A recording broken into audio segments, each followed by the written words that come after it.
Diqqat! O'zbekistonda kuchli qum bo'roni boshlandi.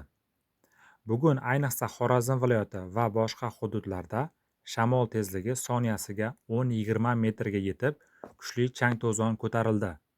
Ko'chalarda ko'rish darajasi keskin pasaygan. Bu esa haydovchilar va piyodalar uchun jiddiy xavf tug'dirmoqda. Shu bilan birga havo harorati ham ancha tushib ketdi. Bu esa ob-havoning keskin o'zgarayotganidan darak beradi.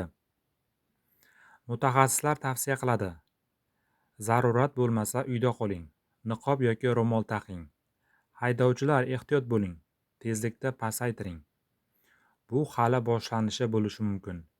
Eng so'nggi yangiliklar uchun kanalga obuna bo'ling va videoni yaqinlaringiz bilan ulashing.